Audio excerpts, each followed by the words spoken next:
So welcome everybody who's just coming in. I went ahead and got started. I had no idea there was going to be a flood as soon as I did that.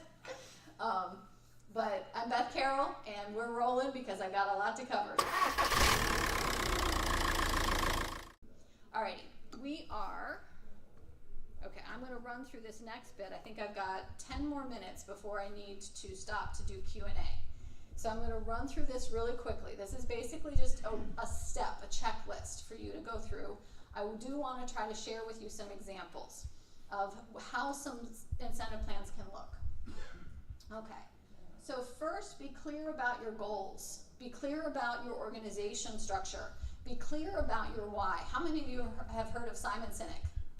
Yep. If you've not heard of Simon Sinek, please look him up. Look him up on YouTube. Do some videos, read some of his books. He's got a great one that start with why, okay? It's the same idea here, right? You have to start with why. Why are you changing the compensation plan? What do you expect to be better? Why are you going to torture your employees and put them through this? Give them something, give them the why so that they know why they're being changed, why they're being asked to do something differently. Understand all your performance metrics. So these are all your KPIs. Understand revenue, gross margin, historically and prospectively. What are your goals for the next year? How are they going to change? Are they realistic? We're living in one of the best boom times for trucking for this industry that I've seen. But 50% growth may not be realistic for 2019. Who knows? Maybe it is. But you want to make sure that you're being careful with how you're setting the goals. You want them to be stretch goals, but attainable. Understand your roles and how each of them line up. What are the different parts that they touch? Be clear about your accountabilities by role. So this gives you a little sample of how you can break this down. It's very easy to do. I've just listed the role. I've listed 2 or 3 key accountabilities. It's not a job description. I don't care how much they can lift or how long they have to be standing. I want to know what the primary accountability for the job is, right? What must that function do well in order for you to operate well as a business? What are the performance expectations? So put some dollars to those accountabilities, okay? How many new customers? What's the total gross margin? What's the margin percentage? What's the load count? How many drivers are they managing? Okay? That starts to point you to what's going to be in your incentive plan. It makes it very easy to develop an incentive plan because you're going to pay them for the things that matter at the performance level that you have defined as good. You've got it all right there. Okay. Now you want to think about how much pay, how much should be salary, how much should be incentive. That's called the pay mix. What are you measuring? We've already started that on the preceding slide. And then how are you going to do it? What are the different mechanics? This is one of the fun parts of the design process because a lot of people think about incentive compensation and they think they get one thing, right? I can pay on revenue, or I can pay on gross margin, or I can pay on miles per truck per week, right? They think there's only one thing they can do. You can do more than one thing. Now, don't get wild and crazy. Don't try to do 20. But you can do 3 or 4 things in your incentive compensation plan. And the things you pick should reflect the priorities of that role. And they should be weighted accordingly. So you might have an individual financial metric. Okay, so it might be miles per truck per week for a driver manager. You might have a strategic objective. That would be potentially fleet miles per gallon for the group of drivers that driver is managing. And then you might have an overall company piece. There's always a time when they have to jump in and help somebody else. I call this the shut your yap component, so that when they're complaining about how that's not in my incentive plan, I shouldn't have to do that, I don't want to go help out somebody, that's, well, everybody's got the company piece, so we all work together as a team, so that's what you're getting paid for that. So an element is a fundamental component of the incentive plan. So think about it in terms of your elements. What is being measured? What's the scope? Is it individual or team? How much weight is on it? And then what's the pay frequency and the mechanics? Those are all of the things that define an incentive element. And all you're doing is you're just breaking up the dollars into those buckets. And you're saying we're going to pay you 50% of your plan for doing this, 30% of your plan for doing this other thing, and 20% of your plan for being a good corporate citizen, okay, being part of the team. That's typically the way a good balanced incentive plan works. And if you think about it, by doing that, you can actually touch a lot of different buckets.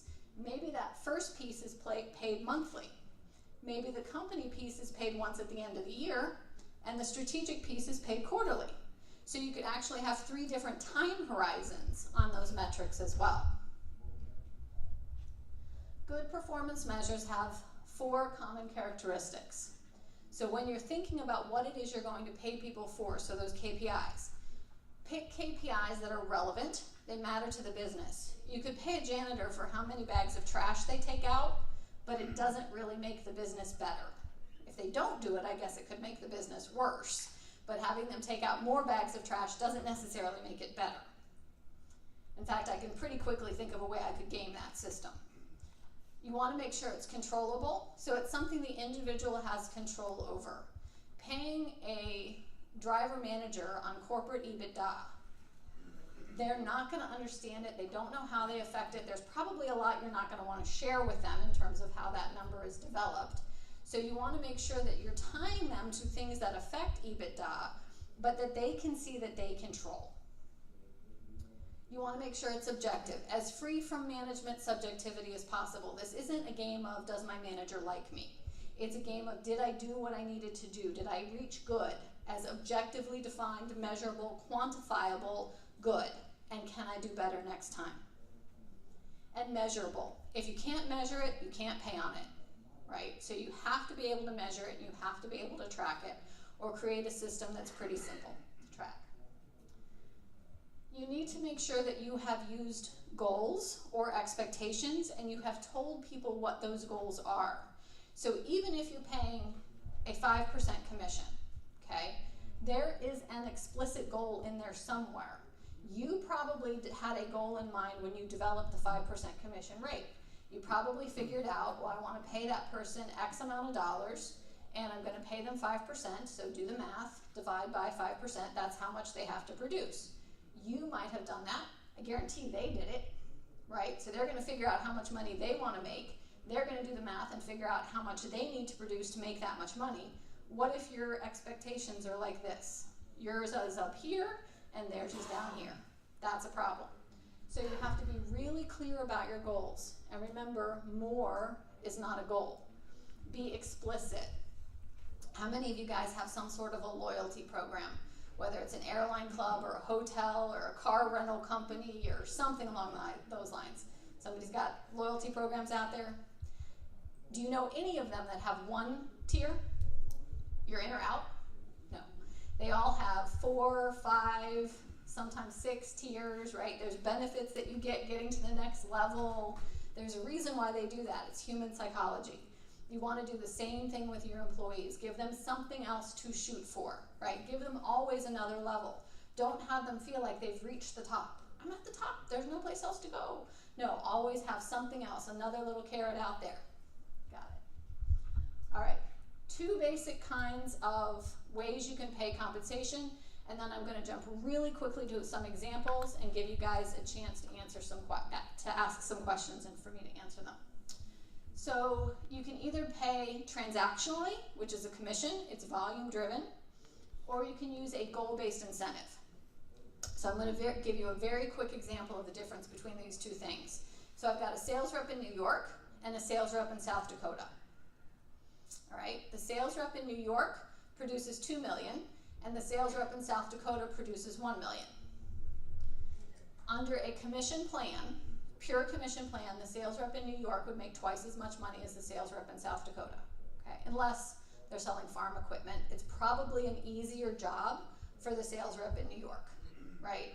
Because there's just more people there. There's more of whatever to buy, whatever it is they're selling, like I said, unless it's farm equipment.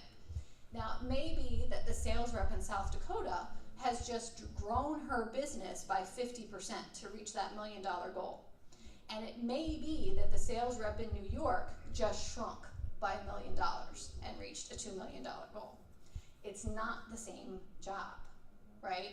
So a goal-based incentive plan would actually reward them for attaining a predefined goal. So it could be that using a goal-based incentive plan, the sales rep in South Dakota actually exceeded her goal, and under a goal-based plan would make more money than the sales rep in New York, who actually didn't even come close to meeting his goal because he shrunk by so much.